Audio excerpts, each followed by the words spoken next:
In the same manner, you can say in Syria, since 2011 and 2015, uh, plenty of groups are fighting against Bashar al-Assad, but there also goes the ethnic, you can say, conflicts, and efforts are being made to make a ethnic cleansing there, but there is no alternative uh, person that would have such strength and character and understanding of the modern politics and exercising of the power, and to be the voice of the larger sections of the Syrian nation, Syrian land.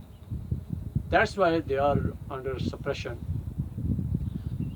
In the same way as I talked about Afghanistan, but these all ones are fighting for the replacement of the, you can say, the true leadership. That they are lacking alternative leadership in all the Middle East countries.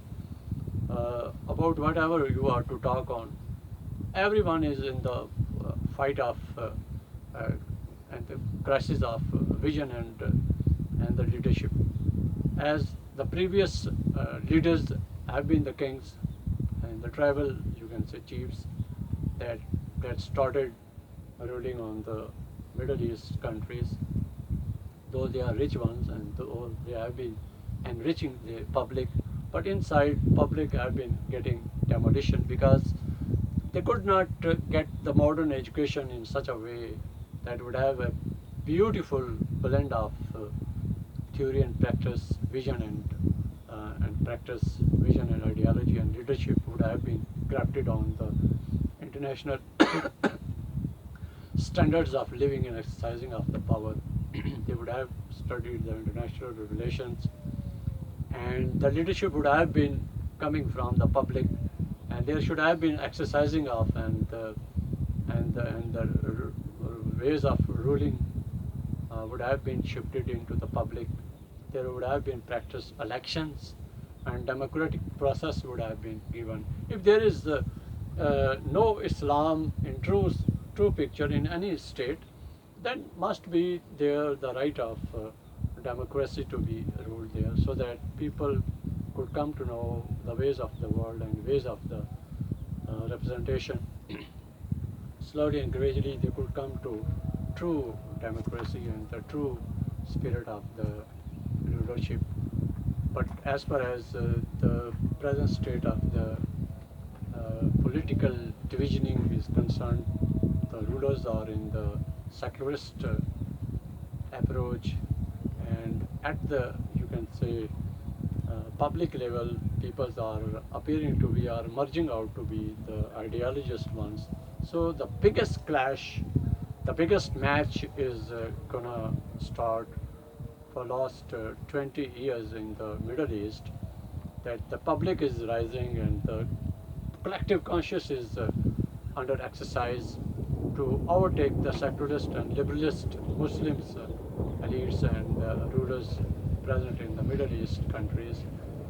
But when we talk about the Kashmir's present crisis, that have no concern with leadership, such leadership that is having no vision and having no strength of such character, that is truly need how to exercise the affairs of the state and execute the internal and external affairs. This this twist was based when the division was coming in the subcontinent. As far as Britons were concerned, they divided this, you can say, subcontinent on the geographical grounds. But as far as the division was concerned for the Muslim and Hindus, that was concerned for two nations. So for the Muslims and Hindus, it was the division of two nations. As far as Britons, it was the division of two ideologies and two geographies. But the complexity that they left behind, that they left 562 independent states. 14 were naturally and on the genuine grounds were to get association being a Muslim at two nation theory point of view. Basis were the two nation theories. 14 were to get attachment with the largest section of the Pakistan as Islamic and Muslim majority, and rest of around 540 and around or 45 around were to get association and affiliation with India. And the only two, as I mentioned, Hyderabad and Kashmir, have been left as a twist case that turned a new dimension of the history of subcontinent. So it was Lord Mountbatten that has somewhat internal grudge towards our founding father, Hazrat Qaid-e-Azam Muhammad Ali Jinnah. And he has good bending towards Nehru. He has good affiliation and friendship and understanding and a franking and a candid approach towards that man. As you can say, the Britons were equal for the both nations. They must have been neutral one. They must have justice in their thinking, and then they were able to be in the execution and exercising of their thinking. But they had somewhat internal grudge for Qaid-e-Azam Muhammad Ali Jinnah, and that's why they left the issue of Kashmir in such a in a quagmire state that still we are hovering around and getting no right of self-determination. And you can say, though the case is official one, and this is the only case, as I talked about, all the Muslim Ummah in the Middle East, all the crises, even the Afghanistan, but the Kashmir case is the only case that is official case of United Nations. The Pakistan was about to occupy all of the remaining Kashmir, as the occupied Kashmir is presently the Indian military is ruling there, and totally they have intervened all the rights, and everything is suspended there. But the way you can say the Lord Mountbatten has a grudge for Qaid-e-Azam, in the same way Qaid-e-Azam Muhammad Ali Jinnah, right after getting independence, asked General Gracie, that was the joint chief of the both India and Pakistan army, that Pakistan armies must be deputed in India, or rather in Kashmir, to expel the Indians' intrusion over there. But he denied the order of Qaid-e-Azam Muhammad Ali Jinnah. But later on, when he followed him until the bigger job was done, that the Indian army was present there, 5 of the big countries of the West from United Nations have been deputed there, and the matter of plebiscite was brought forward, that the way the Britons at the quitting of subcontinent said that later on the prince states are having the individual right. Either they are to get association with one of the Constitution Assembly of India or with Pakistan. The third option was that later on what the ground reality will dictate them and will allow them, they can follow the course of action. But they were the shrewd one. They were unjust in the heart and in the application and execution of the affairs of the state. Pakistan at the birth of it has been given plenty of problems. The problem of assets distributions.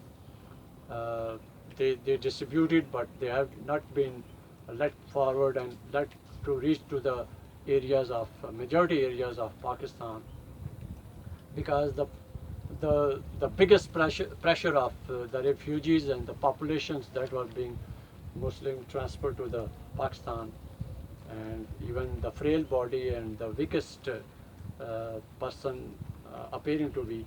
Qaid-e-Azam was at the deathbed, and he was getting weaker and weaker, and he was at the call of the God. Despite it all, he has been giving orders and giving all of the stats and data and material and understanding sharing with his people. But we at the birth of Pakistan have no exercising mind, no political mind, because Indians for last 200 years have been with the English ones. That's why they are bureaucrats, they are military persons, they are politicians and political figures. And everyone was trained enough that they could execute and run the affairs of the state. But we, for last 200 years, have been under the suppression and the tyranny of the British Empire, and we have been put into the darkness. We were being made ignorant and poverty-driven. Exploitation and injustice were terribly done towards the Muslims. That's why Muslims had no such minds and brains that would have been skilled tactically and technically and intellectually and by one way or the other way how to exercise the power of the newly born state. For last 200 years, if you are ignorant and poverty driven and stricken kind of, how you can all at once be able to run the affairs of the state and develop the international relations and exercise the economy and make the foreign affairs to be stable. Only we had Qaid-e-Azam, and Qaid-e-Azam was at the deathbed. Khan Liaquat Ali Khan was there. He was also to be, you can say, assassinated at Liaquat Bagh. Later on, we had no brain. That's why we could not make the constitution and could not make the true exercises of the power. Though we had the landlords and the feudals, but they have no brains. They were the poodles of the British empires. They have been, you can say, giving services to the Britons, and they have been getting the royalty stands and royalty kinds of, you can say, sport, but they have not been getting such education and training and skill how we are to run the, you can say, newly born state. As well as the birth of Pakistan has always been a confusion. After 1940, you can say we got a clear vision and clear sightedness that we are, after all, to make a separate land, because the way the Hindus are behaving, even in the Britain's presence, what they would do when the Britons are quitting from the subcontinent, and how the biggest collateral damage and collision could come among the Muslim and Hindus. That's why the utter and stark reality of the life and the Muslims' beliefs and the history and identity was to be taken under challenge. That's why they thought better that we are to get separation. So within 7 years, we can't create and craft a political vision and leadership that is to run the affairs of the state. That's why we have been, you can say, struggling and being run the affairs of state by the military intrusions and interventions.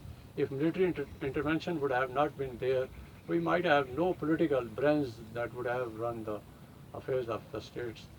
But when we talk about the political institution, we have no political institution. We have no defense stronger. We have no economy at the strength. We have no the business class. We have no the educational figures. We have nothing.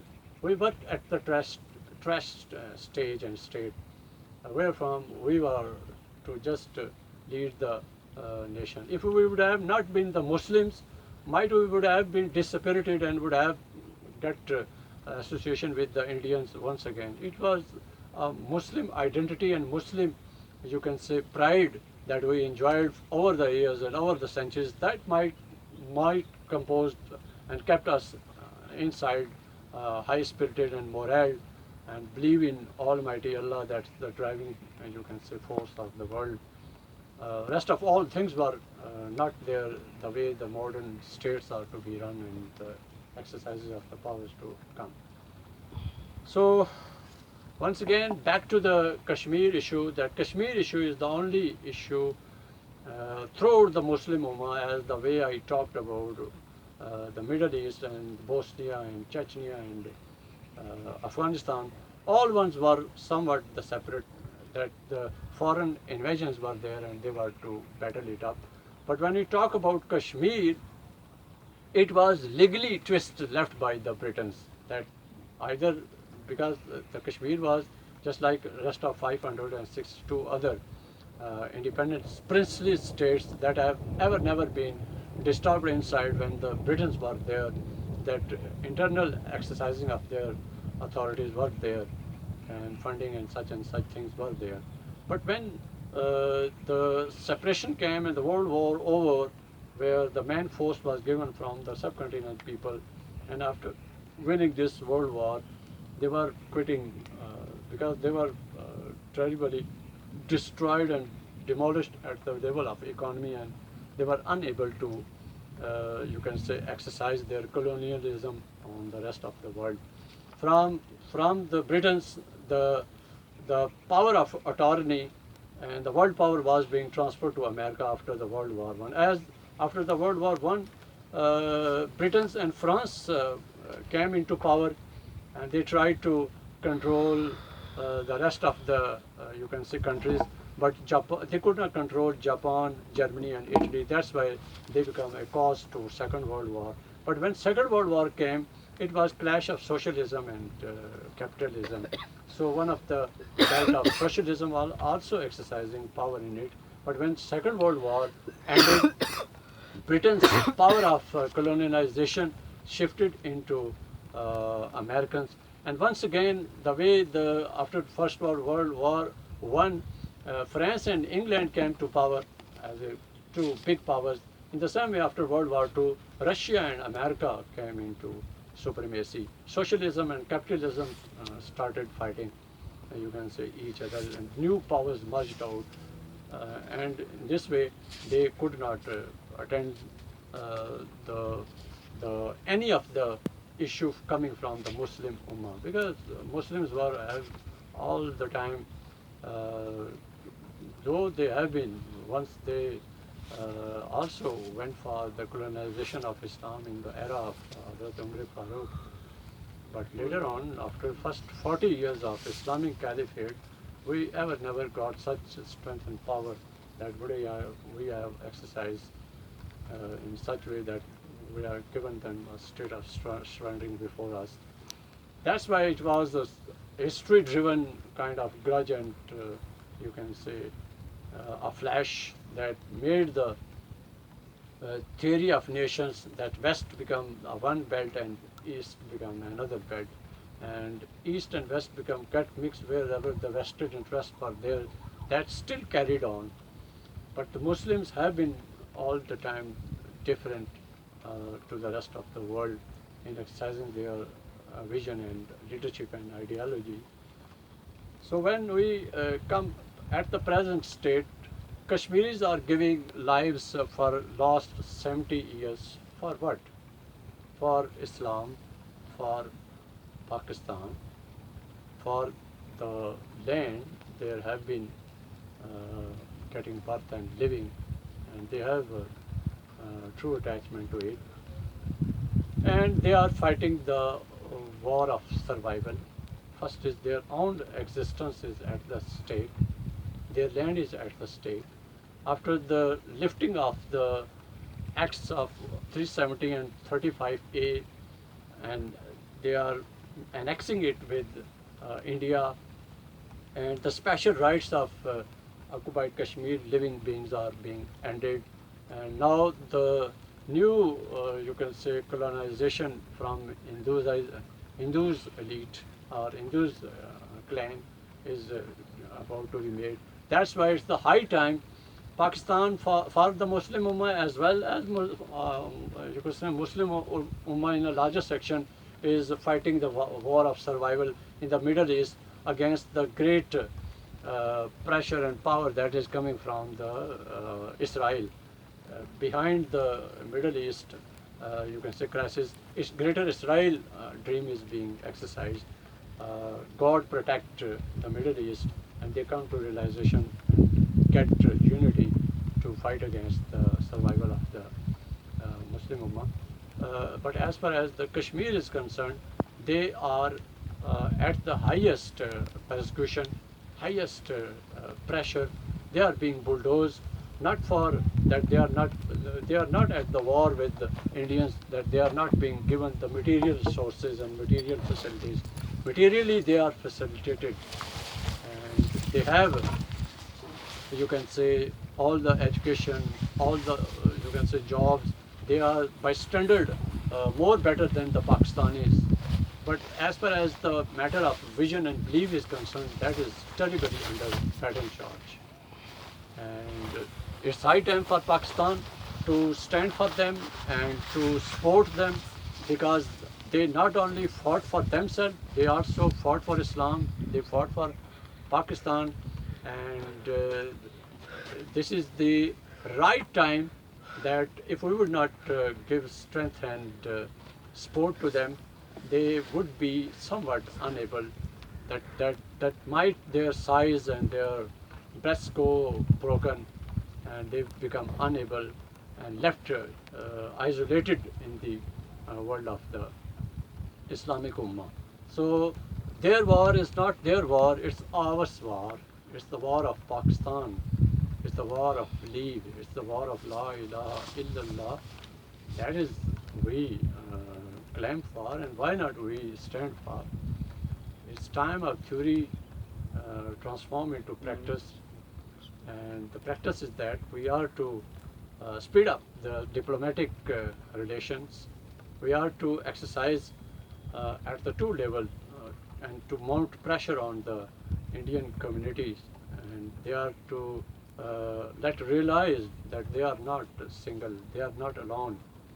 They are the part of the Muslim community and Muslim world, and their survival is our survival, and their survivals and our survival is the survival of Islam. Whenever Islam is at the crossroad and is at the you can say facing of cruelty and tyranny and suppression and the persecution, they all time look towards Pakistan. And inshallah ta'ala, there will a time come when all the human community will look towards Pakistan.